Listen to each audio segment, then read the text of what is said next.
இந்த வீடியோவை உங்களுக்கு வழங்குவோர் மாலை முரசு செய்திகள் தொலைக்காட்சியின் படிப்போம் ஜெயிப்போம் உயர்கல்வியை தேர்ந்தெடுப்பதில் உள்ள சந்தேகங்களை தீர்க்கும் நிகழ்ச்சி தினமும் மாலை 5 மணிக்கு. தொடர்ந்து இந்நேரத்திற்கான தலைப்புச் செய்திகளை பார்க்கலாம். நெல்லை மனோன்மணியம் சுந்தரனார் பல்கலைக்கழகத்தில் இன்று நடைபெற இருந்த இண்டஸ்ட்ரியல் லா பாடத்தின் தேர்வு ஒத்திவைப்பு. வினாத்தாள் கசிந்ததாக கிடைத்த தகவலை அடுத்து பல்கலைக்கழக தேர்வு கட்டுப்பாட்டாளர் நடவடிக்கை.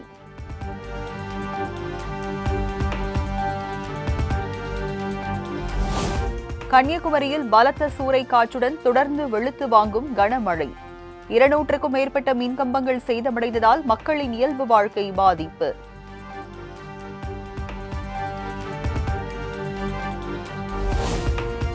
கோவை மாவட்டம் வால்பாறையில் பலத்த காற்றுடன் பெய்த கனமழையால் மின்கம்பங்கள் சேதம். உடனடியாக சரி செய்யுமாறு பொதுமக்கள் கோரிக்கை.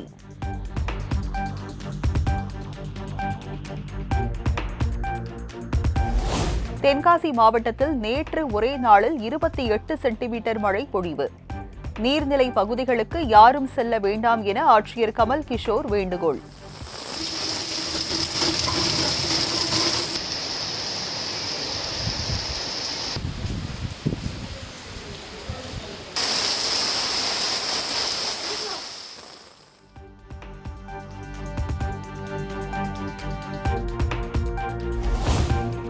உடுமலை அமராவதி அணை நீர்பிடிப்பு பகுதியில் தொடர் கனமழை. அணையின் நீர்மட்டம் ஒரே நாளில் 6 அடி உயர்ந்ததால் விவசாயிகள் மகிழ்ச்சி.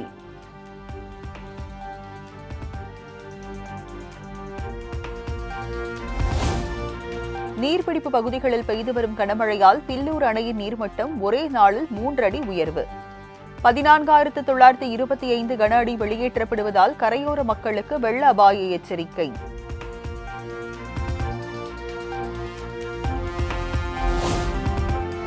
மேட்டுப்பாளையம் பவானி ஆற்றில் 2வது நாளாக வெள்ளப்பெருக்கு. கரையோர மக்களுக்கு வெள்ள அபாய எச்சரிக்கை.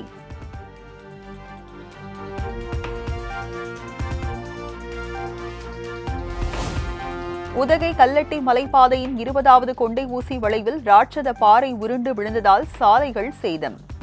கூடலூர் வழியாக போக்குவரத்து மாற்றப்பட்டு சாலையை சரி செய்யும் பணி தீவிரம்.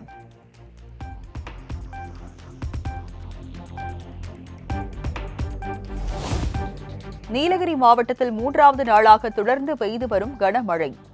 கடந்த 24 மணி நேரத்தில் அவலாஞ்சியில் அதிகபட்சமாக 25.6 சென்டிமீட்டர் மழை பதிவாகியுள்ளதாக வானிலை மையம் தகவல்.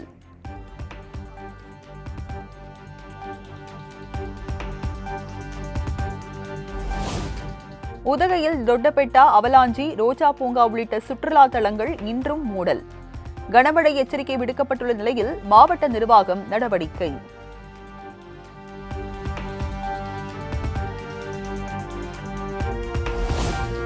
தொடர் மழையால் கொடைக்கானல் மேல்மலை மன்னவனூர் கிராமத்தில் நூற்றுக்கணக்கான மலை வாழைகள் சேதம். சேதத்தை உரிய முறையில் ஆய்வு செய்து இழப்பீடு வழங்க விவசாயிகள் கோரிக்கை.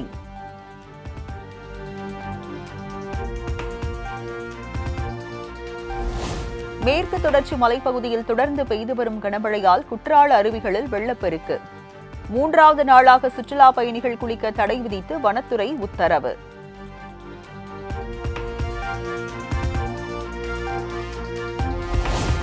பத்து மற்றும் 12ஆம் வகுப்பு பொதுத் தேர்வில் அதிக மதிப்பெண் பெற்ற மாணவர்களை சந்திக்கிறார் விஜய். மே 30ஆம் தேதி தமிழக வெற்றிக் கழகம் சார்பில் மாமல்லபுரத்தில் கல்வி விருது வழங்கும் விழா நடைபெற உள்ளதாக தகவல்.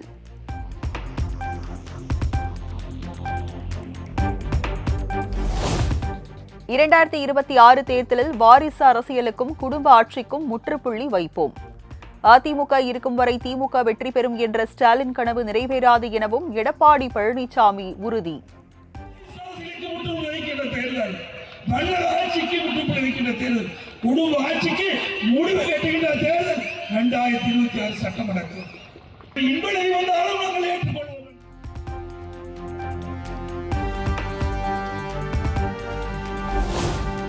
தமிழ்நாட்டில் காலியாகும் 6 மாநிலங்களவை இடங்களுக்கு ஜூன் 19ஆம் தேதி தேர்தல். வேட்புமனு தாக்கல் ஜூன் 2ஆம் தேதி தொடங்கும் என தலைமை தேர்தல் ஆணையம் அறிவிப்பு.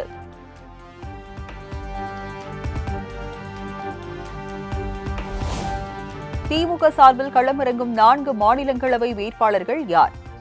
மூத்த வழக்கறிஞர் வில்சன், எம். அப்துல்லா உள்ளிட்டோருக்கு மீண்டும் வாய்ப்பு வழங்கப்பட உள்ளதாக தகவல்.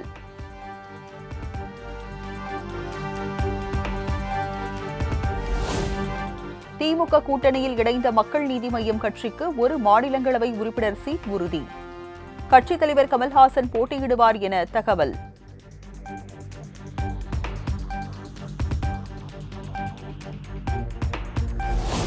மாநிலங்களவை எம்பி பதவி மதிமுகவிற்கு ஒதுக்க வேண்டும் என திமுக தலைமையிடம் மதிமுக கோரிக்கை வைத்திருப்பதாக தகவல். மாநிலங்களவை உறுப்பினர் பதவிக்கான தேர்தல் அறிவிக்கப்பட்ட நிலையில் மதிமுக முயற்சி.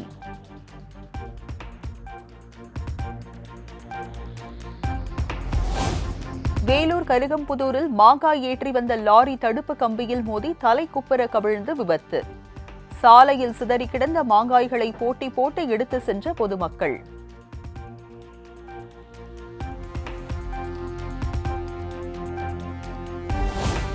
திருத்தணி முருகன் கோயிலில் பணியில் இருந்த ஊழியர் மீது மர்ம நபர்கள் தாக்குதல். சிசிடிவி காட்சிகள் வெளியான நிலையில் போலீசார் விசாரணை.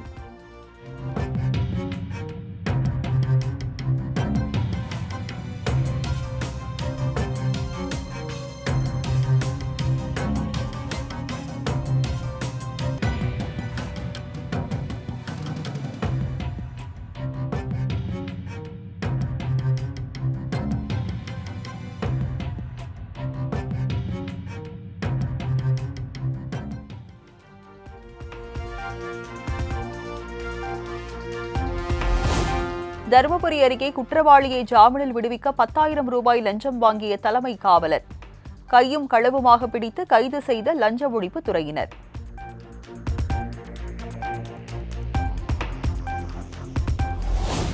தஞ்சாவூர் மாவட்டம் பட்டுக்கோட்டை அருகே உள்ள காட்டாத்தி வீர மாக்காளியம்மன் கோவிலில் வைகாசி திருவிழா. 1000 ஆடுகளை பலியிட்டு வழிபாடு. தமிழகத்தில் திட்டமிட்டபடி ஜூன் 2ஆம் தேதி பள்ளிகள் திறக்கப்படும். பள்ளிக் கல்வித்துறை அறிவிப்பு.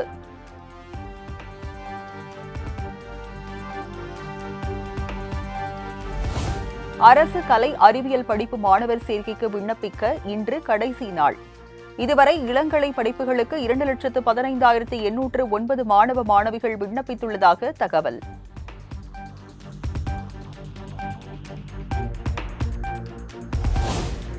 இந்தியாவை யார் அச்சுறுத்த நினைத்தாலும் அதற்கான பதிலடி அவர்கள் வழியிலேயே கொடுக்கப்படும் என பிரதமர் மோடி ஆவேசம்.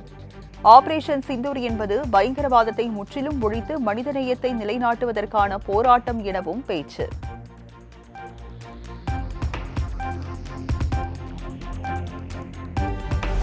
காஷ்மீர் விவகாரம், பயங்கரவாதம், சிந்து நதிநீர் பிரச்சினை, வர்த்தகம் தொடர்பான இந்தியாவுடன் அமைதி பேச்சுவார்த்தைக்கு தயார்.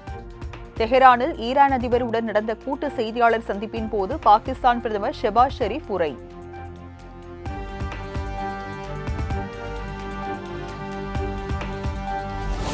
இந்திய படைகளின் வீரமும் துணிச்சலும் பாகிஸ்தானை வெள்ளை கொடியை அசைக்க வைத்து விட்டது.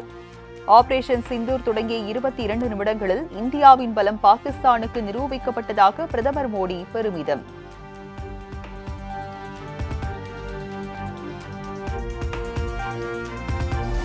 வீரியமில்லாத கொரோனா பரவி வருவதால் தற்போதைக்கு முகக்கவசம் அணிய தேவையில்லை. கொரோனா பரவலை தடுக்க மத்திய அரசு நடவடிக்கை எடுத்து வருவதாக மத்திய சுகாதாரத்துறை இணையமைச்சர் பிரதாப் ராவ் ஜாதவ் பேட்டி.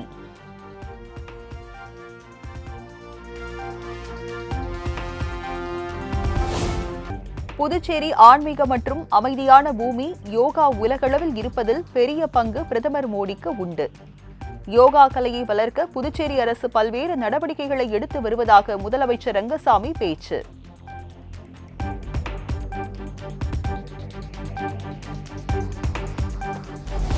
ஹரியானாவில் சாலையோரம் நிறுத்தி வைக்கப்பட்டிருந்த காருக்குள் ஒரே குடும்பத்தை சேர்ந்த 7 பேர் விஷம் அருந்தி தற்கொலை. நிதி நெருக்கடி காரணமாக தற்கொலை செய்து கொள்வதாக எழுதி வைத்திருந்த கடிதத்தை கைப்பற்றி காவல்துறையினர் விசாரணை.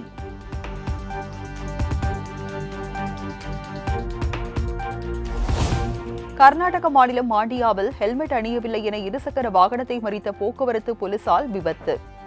பைக்கில் பயணித்த 3 வயது குழந்தை பரிதாபமாக உயிரிழப்பு.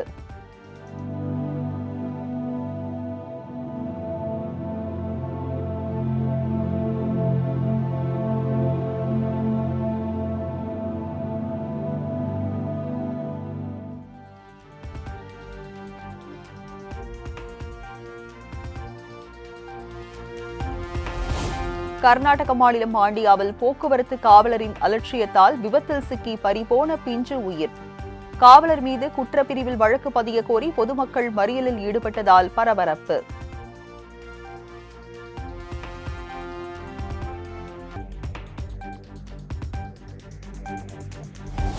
ஆந்திர மாநிலம் கிழக்கு கோதாவரி மாவட்டத்தில் லாரி மீது கார் மோதி கோர விபத்து. 4 பேர் சம்பவ இடத்திலேயே பலியான பரிதாபம்.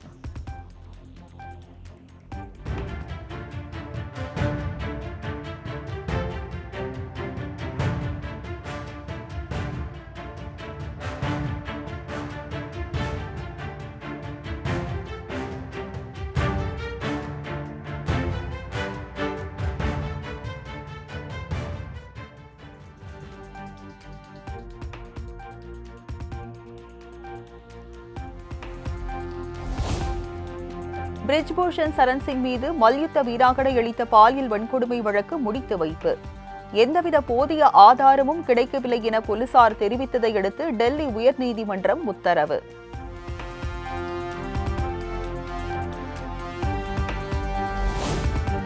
புதுச்சேரியில் சர்வதேச யோகா தினத்தையொட்டி யோகா மகோத்சவ் நிகழ்ச்சியை தொடங்கி வைத்தார் மத்திய அமைச்சர் பிரதாப் ராவ் ஜாதவ். 1000க்கும் மேற்பட்டோர் கலந்து கொண்டு யோகாசனம் செய்து அசத்தல்.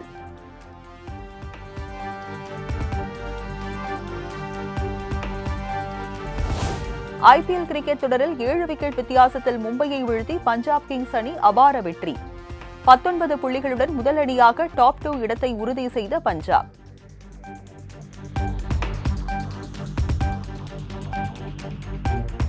ஐபிஎல் கிரிக்கெட் தொடரின் இன்றைய ஆட்டத்தில் லக்னோ, பெங்களூரு அணிகள் மோதல். போட்டி லக்னோ அடல் பிஹாரி வாஜ்பாய் மைதானத்தில் இரவு 7:30 மணிக்கு தொடக்கம்.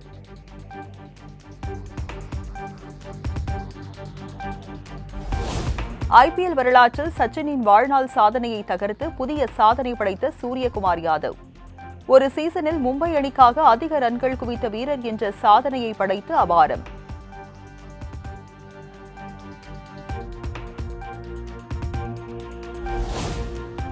ஆடி கார் நிறுவனத்தின் இந்தியாவின் விளம்பர தூதராக நீரஜ் சோப்ரா நியமனம். சிறு வயதில் இருந்தே கார் என்றால் பிடிக்கும், என் வாழ்வில் இதுபோன்ற ஒரு தருணம் வரும் நினைத்து கூட பார்க்கவில்லை என நீரஜ் சோப்ரா நெகிழ்ச்சி.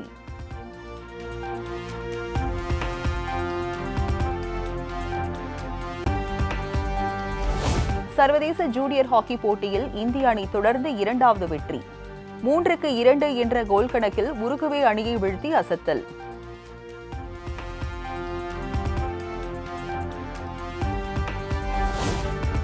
பிரெஞ்சு ஓபன் டென்னிஸ் தொடரில் ஸ்பெயின் வீரர் கார்லஸ் அல்கராஸ் 2வது சுற்றுக்கு முன்னேற்றம். இத்தாலி வீரர் கியூலியோவை வீழ்த்தி அசத்தல்.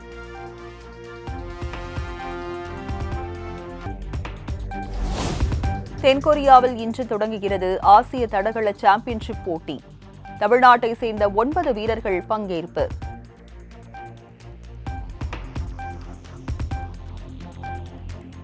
சென்னையில் ஆபரண தங்கத்தின் விலை சவரனுக்கு 360 ரூபாய் உயர்வு. 1 கிராம் 8,995 ரூபாய்க்கும் 1 சவரன் 71,960 ரூபாய்க்கும் விற்பனை.